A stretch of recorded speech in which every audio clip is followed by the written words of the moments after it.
Welcome to the Joseph Land Show.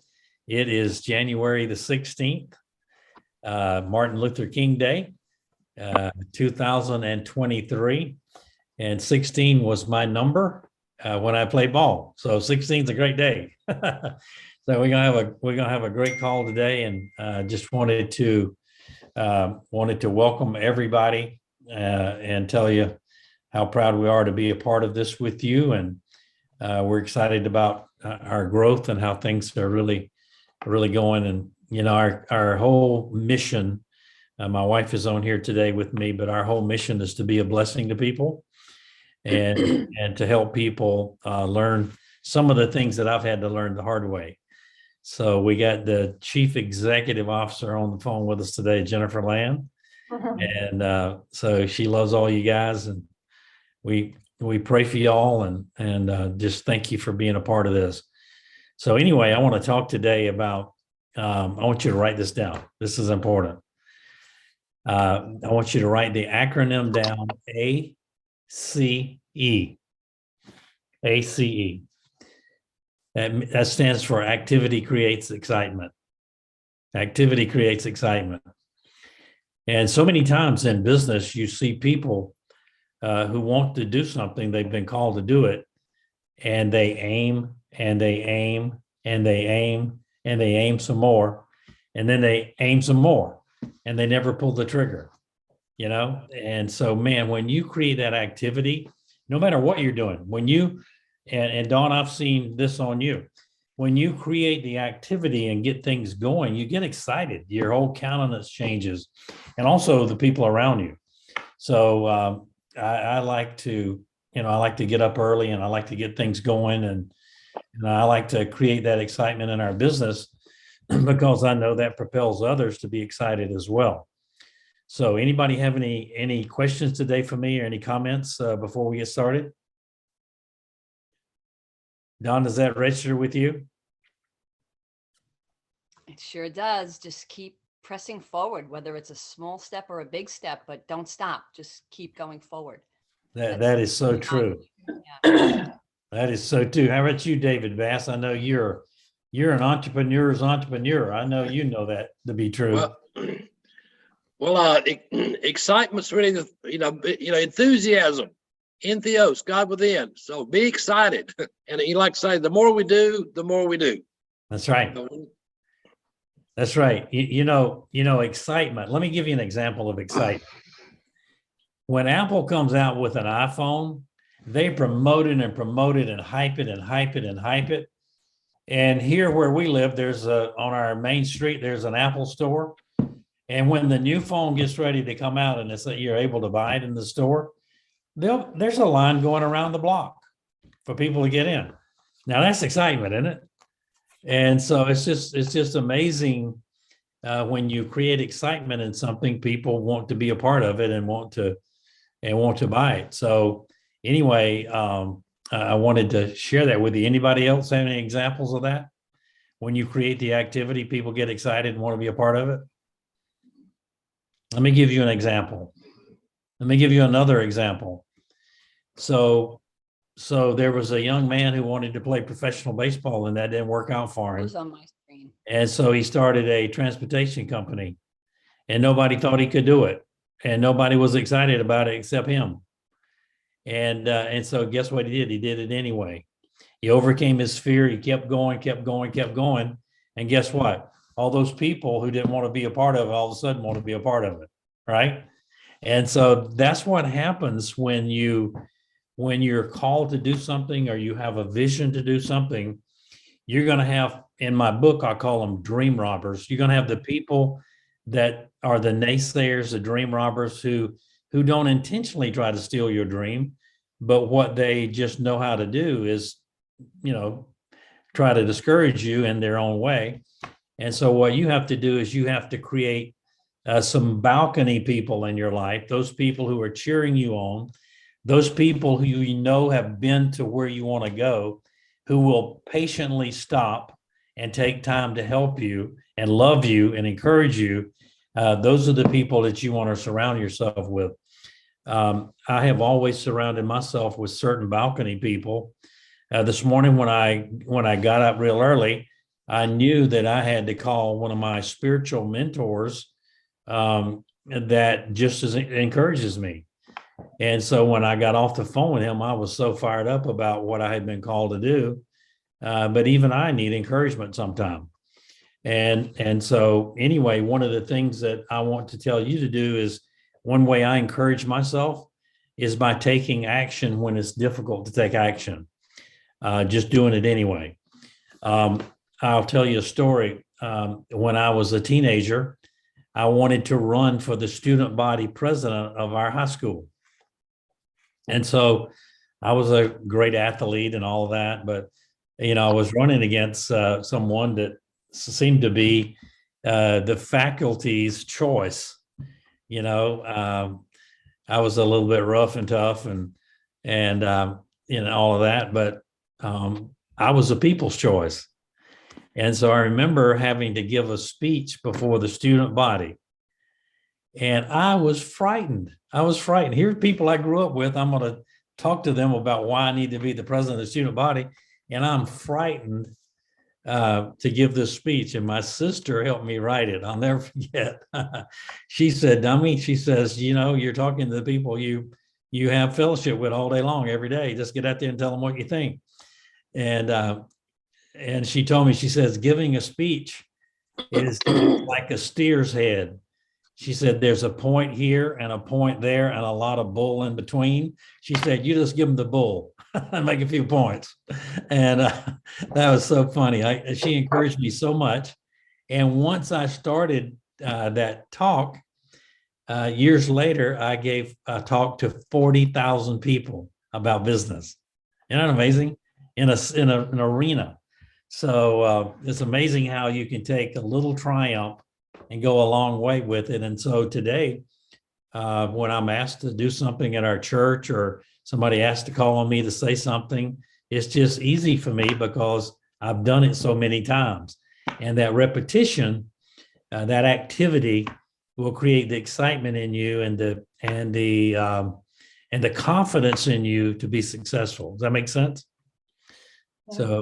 So hey, Jerry, welcome to the call today. Tom Chester, welcome to the call today. So is anybody have any comments about that? Anybody relate that to your story of doing it anyway, taking action?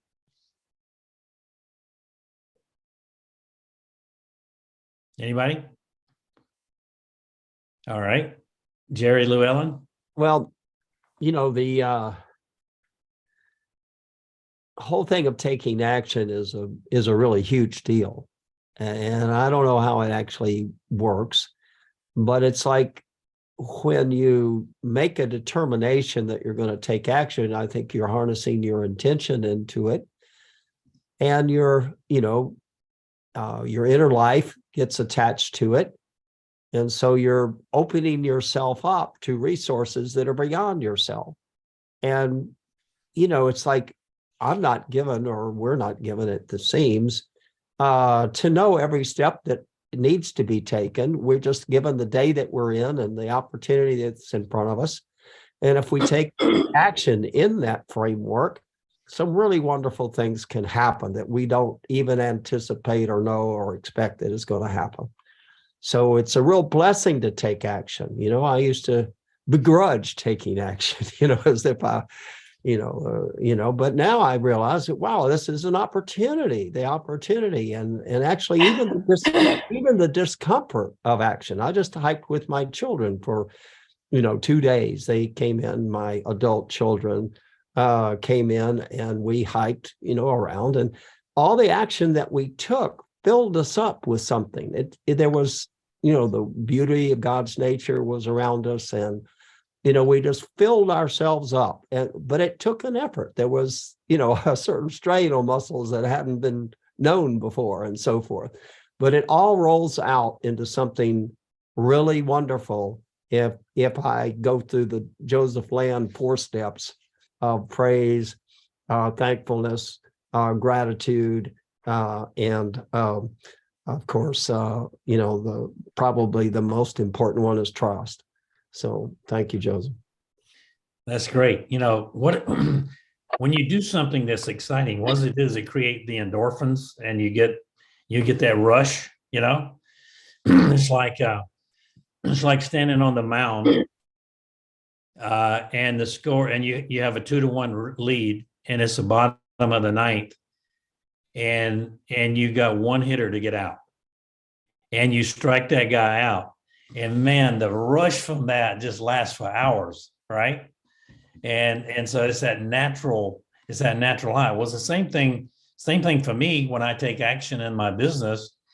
When I'm reluctant to take action, and I want to talk about some of the things that causes us not to be reluctant, and some of the things that we need to think about overcoming, and all the things that I'm going to suggest to you today. Some might not be for you, but some may be for you. This is like a buffet, you know, you just take what you want to eat, you know.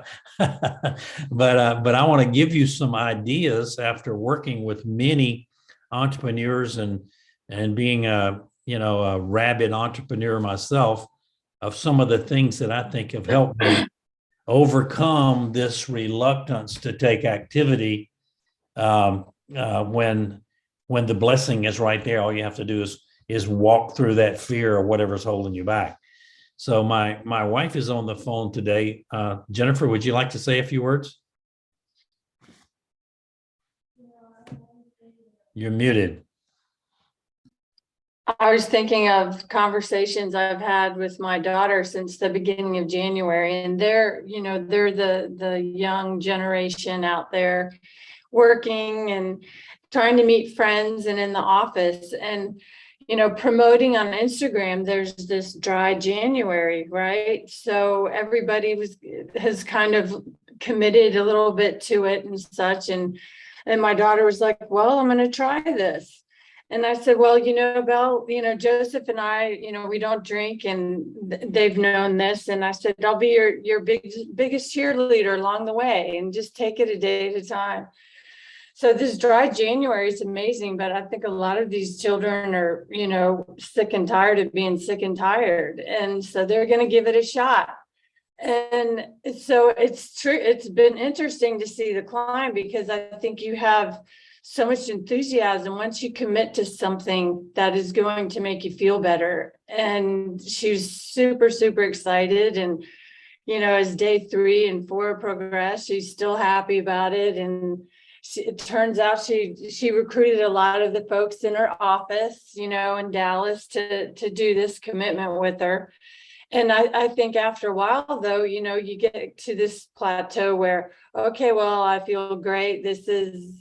I'm ready to, the temptation of having a drink or a glass of wine with a friend kind of creeps in and such. But I've noticed that the self-confidence in these people and have just really skyrocketed in just the little tiny steps that you make. And I think if you try and make a change for good and you have people around you that support you, it's just a wonderful thing to witness. And my whole point is, if you slip up and you do have your drink in sober January, just don't stop, never stop, don't quit quitting. And you just learn from it. And it's, you can apply this, to any habit that you're trying to improve upon. But I have a lot of admiration, especially with that generation, because their energies are so high, and relaxation after work is really their social hour to drink. So I think she's been white knuckling it, and it's the 16th, and it'll be interesting to see the journey, how it goes. But it's really amazing how just little changes in our lives, and the support from others, the support from you all in business, how it really resonates and makes a difference in your day when you wake up in the morning. So I think this is just a great subject for a Monday. It's just, and I thank all of you for being on this call, because you motivate me in every way to, be the best I can in business and to share. And I think that's what it's all about. It's just creating a family and a network, and just never quitting. Thank you. That was great. Anybody else have any comments today? Yeah, Joe. Tom? Yeah, well, as you know, my story that sometimes when you set yourself in motion, all the pieces show up. It's like God decides you're serious and puts the people in your life you need to make things happen. You know, you need to make the decision and the pieces will fall into place. So, you know, when I was out on my job, that the company was falling apart back behind me, and I'm out there, and then they fired me while I was on the road. I took that sale, and I didn't even have a company. You know, I got a deposit made out to a company that didn't exist. Went back home, opened up the company, and fulfilled the job. And a year later, was did 3 million my first year in business. You know, did never planned on being in business. Didn't intend on being in business. It wasn't my goal. I wanted to be an actor. I didn't even wasn't even considering business, but it was kind of like I'm sitting there. I'd done 3 months worth of work. I'm a couple of hundred miles away from home. I flew in there, and I was like, okay, I've spent all this money. I've done all this time. What do I do? I took the job, went home, built the job, and just kept going from there. You know, so you take the step, and it's amazing what shows up. I always looked at it as a coincidence. You know, when you make a decision, God puts the people in your path to make it happen when you've made the decision. Yes, So that's good, Tom. That's really, really nice. How about you, Rachel? So it's kind of neat to hear how Tom started his business, just Mm. having to make the decision on what he's going to do with that check. That's really cool. I don't know, like activity for me, I get motivated in a way that I don't know. The way I started this most recent business, it should be launching this week, was just because I had another life insurance agency reach out to me asking to train their agents and no compensation. And to me, I need a push to get my activity going, something like that. So the push was, well, I'm tired of doing this for free, Julian. So we're going to go ahead and have a business that you're going to run this through, and you're going to pay me now. So those are the kind of pushes I like. And that's what God puts in my way, is just some sort of a direction saying, oh, okay, well, she's got to have that limit hit to get moving, as he's slowly helping me not hit that limit and just listen to him better. That's great, Rachel. I'm proud of you. You know, on this call today, there are two of my clients that I mentor each week personally, and Jerry Llewellyn is one, and Tracy is one as well. And so, not to embarrass either one of them, but Tracy and her husband created a very large business in Canada, and they created something for that business that nobody had, and it made them very successful over a long period of time. And now she's in Mexico for the winter. It gets kind of cold in Canada, and so she's in Mexico for the winter. And you know what they're doing? They're taking action in developing hospitals to give people care down there.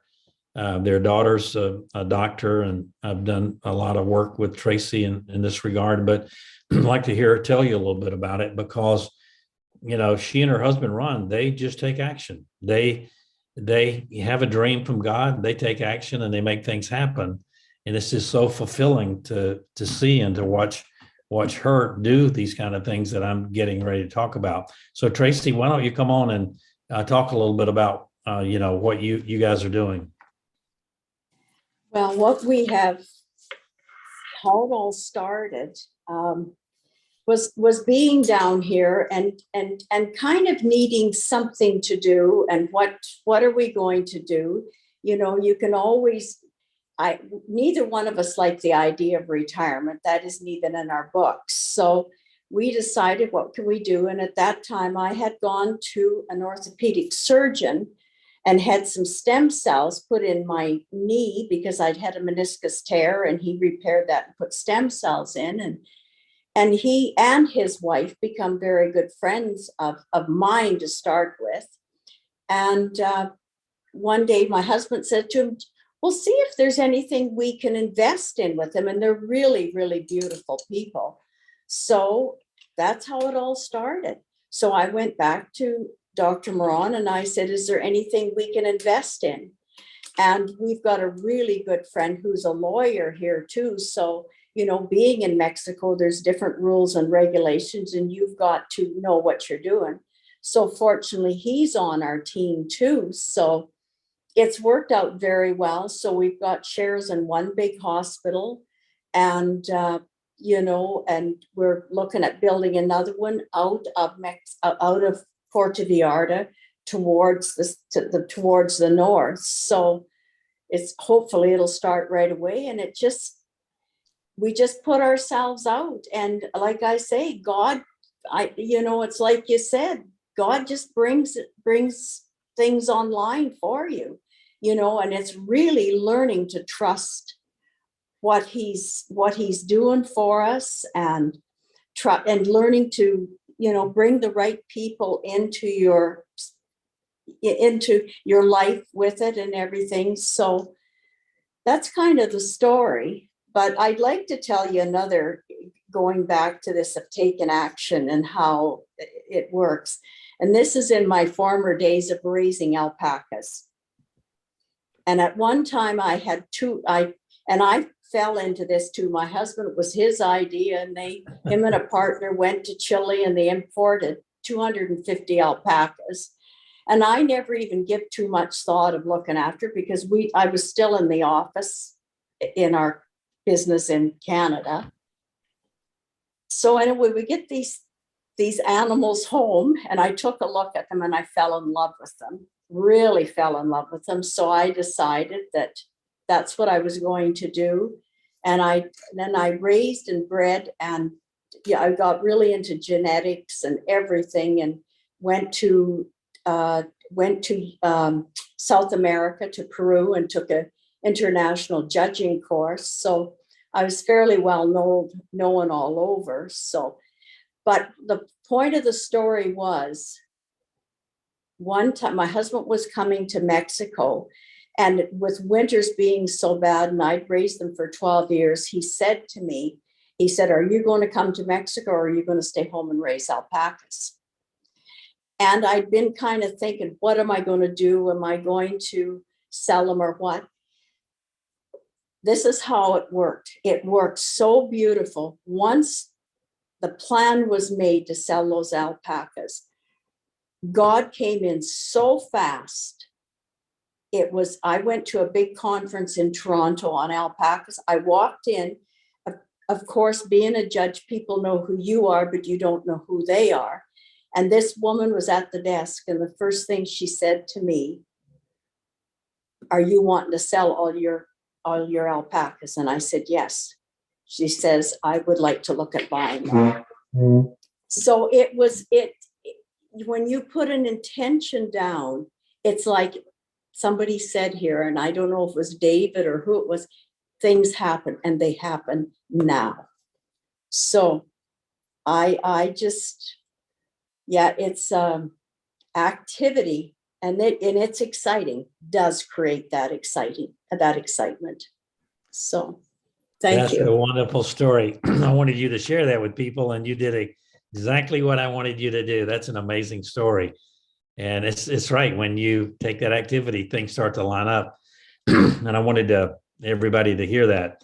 I want you to take a couple of notes. I want to share I'm going to share 7 or 8 principles with you right now that I think will help you. Let me tell you something else about excitement while you're getting your notepad out. Last night, Jennifer and I, Jennifer wanted to take a walk, and it was about 5 o'clock. The sun's going down and beautiful sunset. And so we live in a city, an old city. And so I didn't really want to take a walk, but I wanted to with my wife. And so the more we walked, the more exciting I became, the better it was, And we have this little Yorkie that walks a little bit, and we have this sling, we carry him in a little bit. And we just had the best time walking around, looking at architecture and just, dreaming and talking and all of that. And so sometimes when you need to, and you don't want to take action, you need that little nudge from someone to help you do it. Last night, I needed that little nudge from my wife. And once we started, it was like, wow, my endorphins kicked in and we walked for over an hour. So it's really, really cool when that happens. And the same, I use these examples to let you know the same happens in a business. When you get started in a business and you have a little bit of success, those endorphins kick in and you keep really rolling. But here's the first thing I want to tell you. I am all for reading good books and this and that, but you don't need to read a self-help book every day. What you need to do is you need to take action, and you need to read the good book. You need to read the scriptures, and you need the self-discipline of taking the action. When I tell you that the greatest example of leadership in your business will be your personal example, I mean it, because people are looking at you to see if you're serious about doing what you say you're going to do, right?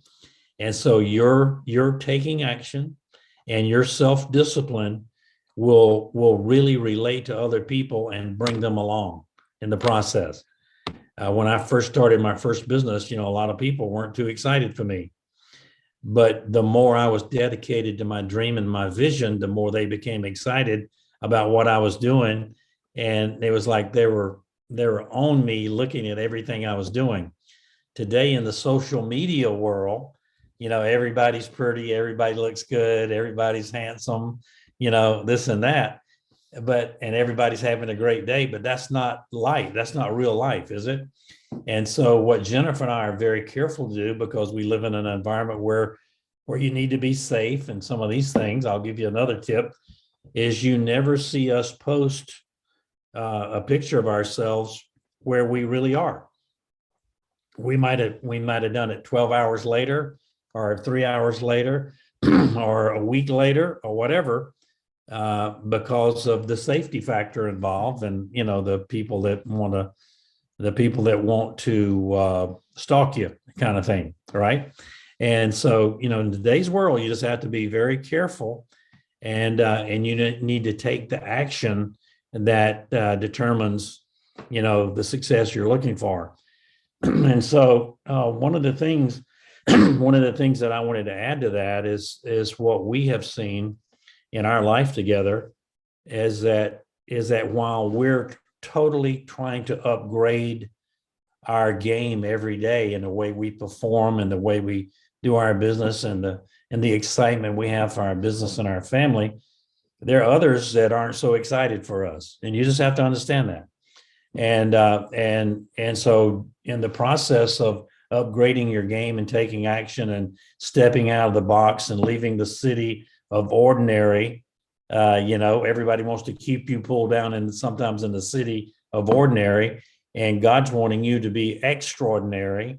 And the only difference between ordinary and extraordinary is that little extra you're required to give, that action that you're required to give to be successful. And so don't pay anybody any attention that wants to criticize where you're going. Get with somebody who wants to be your balcony person and edify you and to help you be successful, and you will be, because you'll do what you've been called to do. And so if you're the third thing, if you're waiting for the right time, if you continue to wait for the right time, and wait for the right time, well, I'd like to do this, but the time's not right. You'll waste your entire life waiting for the right time. Nothing will happen, right? Just do it. As Nike says, just do it. If you've been called to do something, if you work with me one-on-one, I'm going to press you. I'm going to press you to be successful. As simple as that. Because the person who pressed me to get out of my comfort zone and be successful actually helped me create a $200 million company, right? And then that same person pushed me to do another company that did 140 million. And now we're doing another business, my wife and I think will be bigger than the two of them combined. And so you have victory on top of victory on top of victory when you learn that activity is what drives a business. It absolutely drives a business.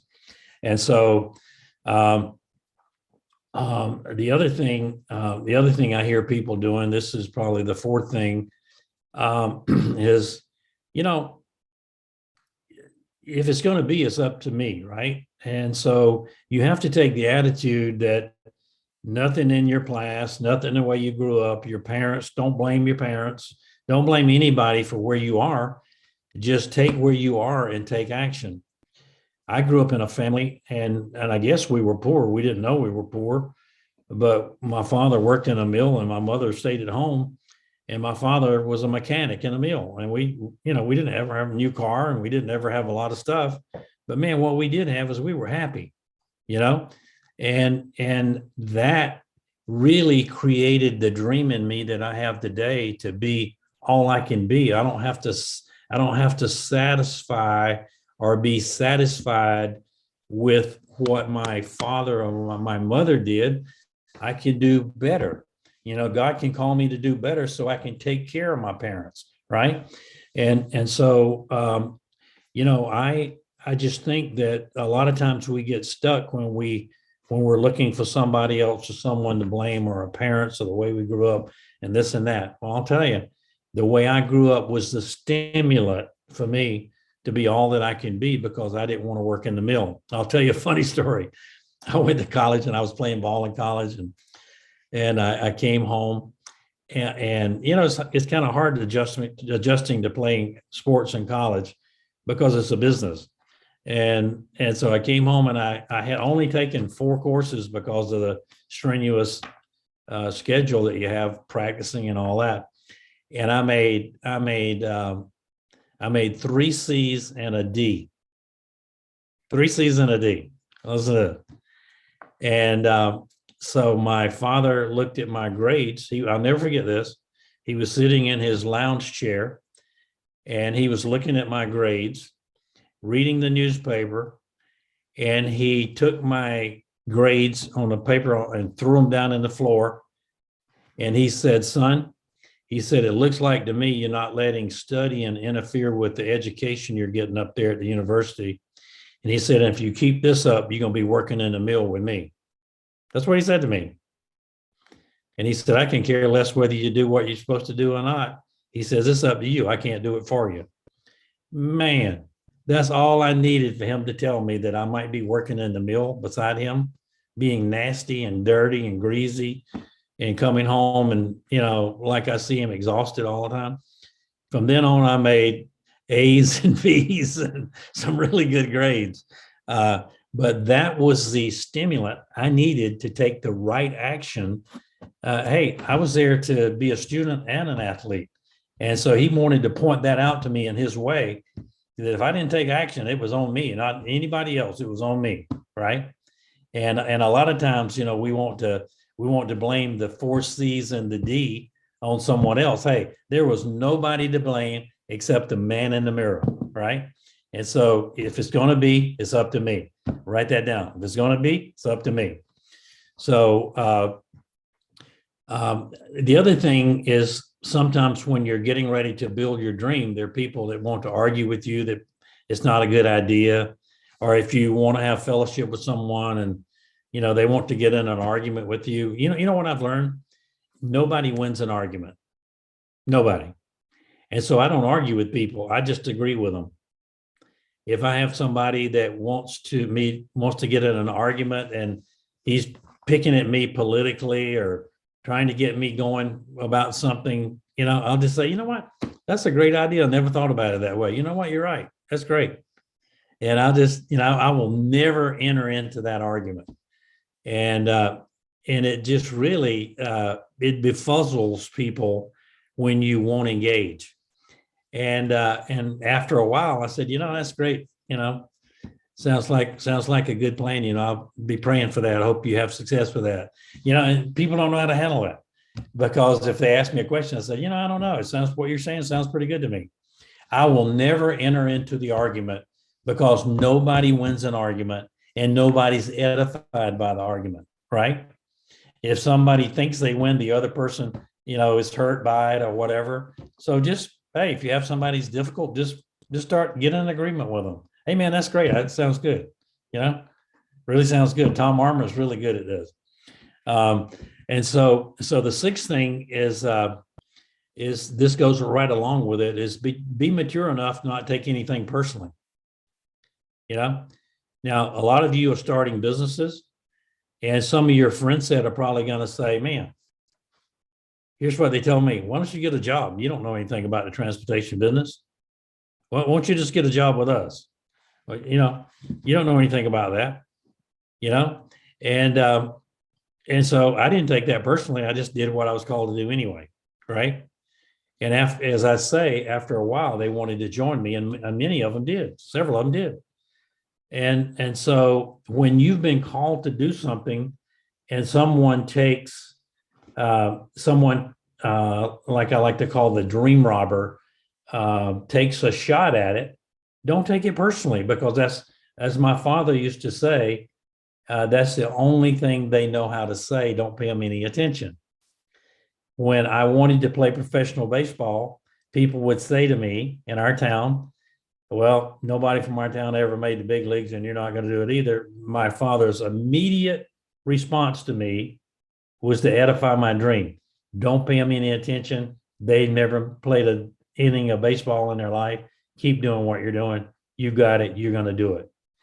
And see, those are the people that you want to surround yourself when you're working on your dream or your vision, your God-given vision.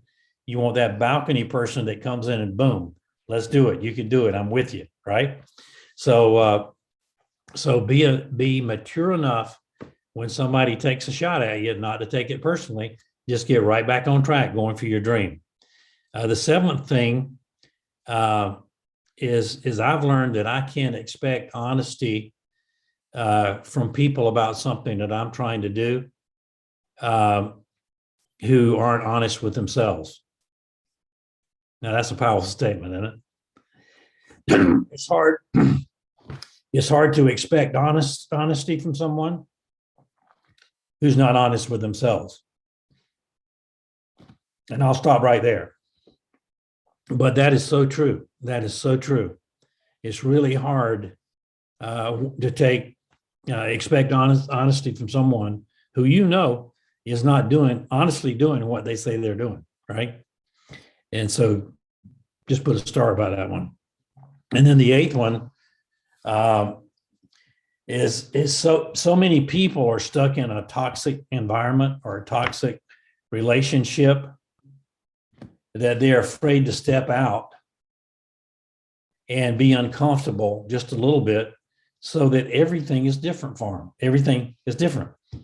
I look at my life now. Had I given up after tearing my rotator cuff and said, "Oh gosh, I'll never amount to anything," you know, or I'll never be anything. I can't play baseball. I'll never be worth a toot. Instead of saying, you know, man, God's got a bigger dream for me. I'm going to find out what it is. I'm going to get some mentoring here from some people who've had success in business, and I'm going to find out what another vision, I might have in my life, that I can accomplish something big.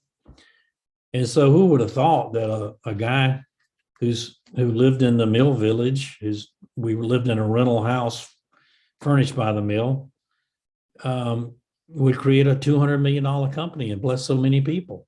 You see, you never know what God's path is for you. And if you don't start to take the action, all those people are going to miss out on the blessing that was attended to them because you didn't take the action. Ooh, that's pretty powerful. So just remember, your reluctance may hold up somebody else's dream, or may keep someone else from achieving what they're supposed to achieve, because you were the lighter fluid, you were the gasoline on the fire that they were looking at to mimic your action, so to speak. So Jennifer, I see a lot of that, and we see a lot of people who are encouraged by what we do as a couple, and how we want to live our life and how we want to make things happen.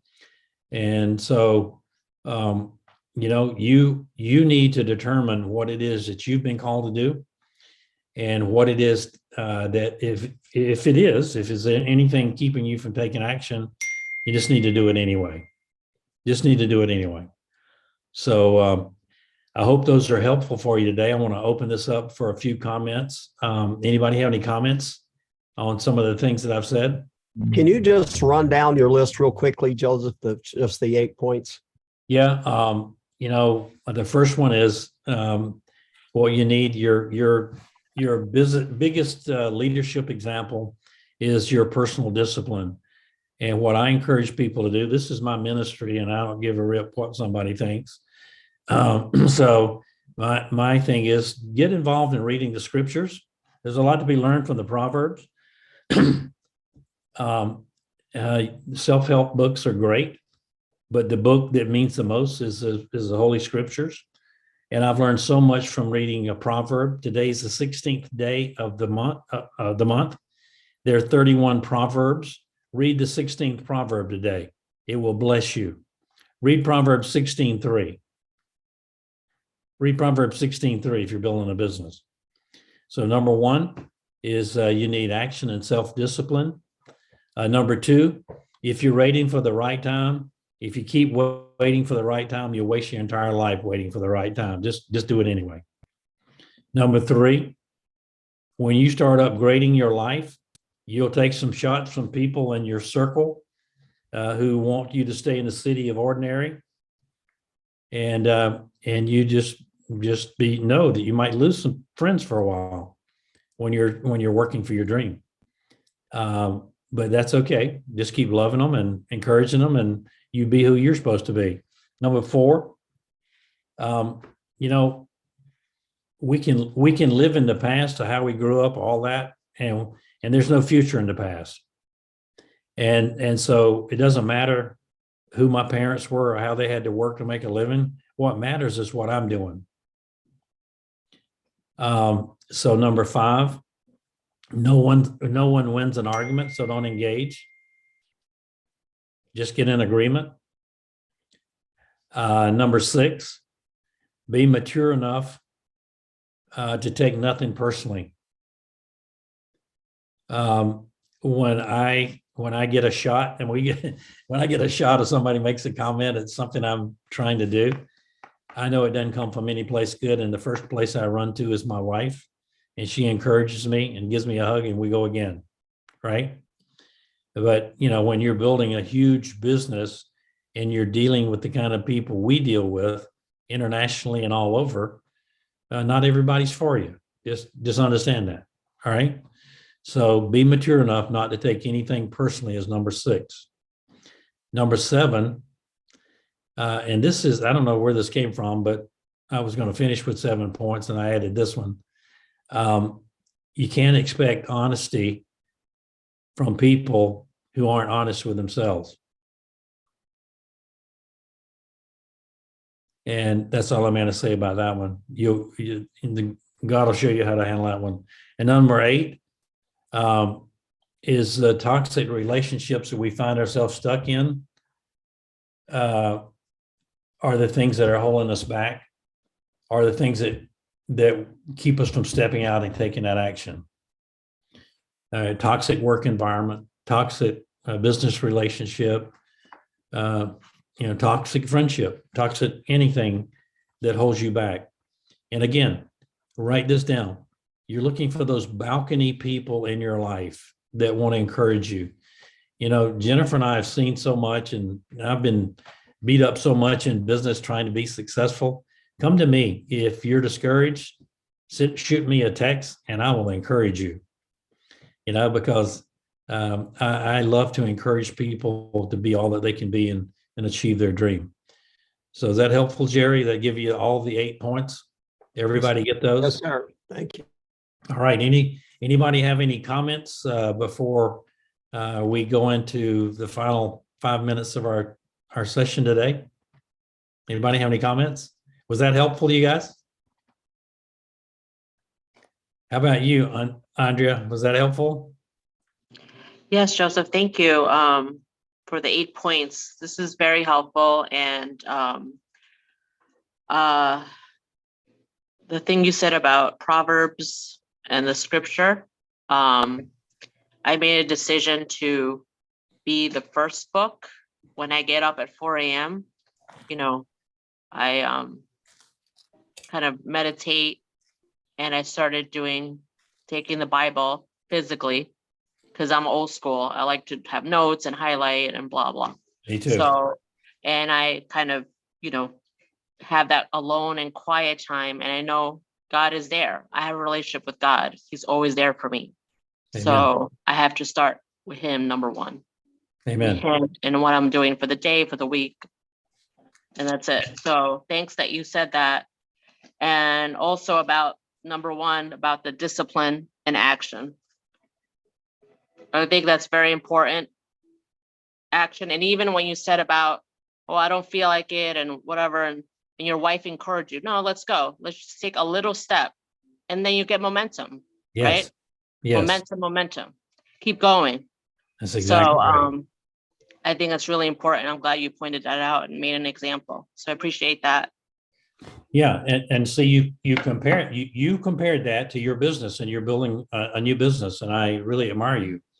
And that's exactly right. Jennifer encouraged me, and once we'd gone a half a block, man, I was excited about taking that walk. And Yeah. it's the same thing in your business. Once you get over that reluctance to do that one thing, boom, you're excited. Man, I can do another one. I can do another one. I can do another one. And all of a sudden, yeah. And somebody told me one time that the safest place to be in the harbor was behind the big ship in front of you going through the harbor, because they're making the water smooth, right? And so that's what you do as a leader when you're taking action. Everybody who's coming along with you gets behind your big ship where the water's easier for them, and then all of a sudden they become excited and they're helping people, and that's how the business grows. So yeah, thank you for that, Andrea. Yeah, and then just to my partner Jay, his dream was to be a NASCAR driver, and he's from North Carolina, and we all about NASCAR, right? And Yeah. it's coming up next month, the new season, right? So he always says you have to be the driver. You have to. There's people slow lane, fast lane, whatever. Who cares about them? Focus on your lane, and just go until you get there, until the next thing. That's beautiful. That's That's great. it. That's really good. Yeah, the Daytona's coming up in February, right? Yeah. That's great. Yeah. Well, that's Thank great. you. Well, it's great to have you guys on the call today. I want to give you what Andrea was saying. Proverbs 16:3. Remember, I told you to read Proverbs 16:3. You want me to read it to you? Would everybody like me to read to you? Commit to the Lord whatever you do, and your plans will succeed. There's so much wisdom in this book. And when you read it every day, and there are people gonna take shots at me, because I'm religious. I'm not religious, man. I just love the Lord. And I want you to have the peace and the joy that I have. Am I proud of some of the things I've done in my past? No, I'm not. Have I received grace and forgiveness for that? Yes, I have. And so I want to give you that joy, and I want to be humble and vulnerable with you to let you know that it's okay, and it's okay to start over, and it's okay to start over again, and it's okay to start over again and again, because we serve a God of great forgiveness and great mercy and grace.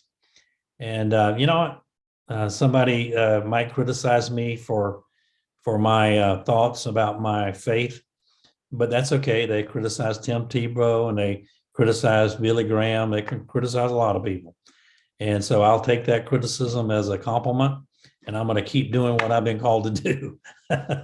So anyway, I want you guys to hear that straight from the racehorse's mouth today. And I hope this has been a great session for you guys. I want you to hang on here just a minute before we stop.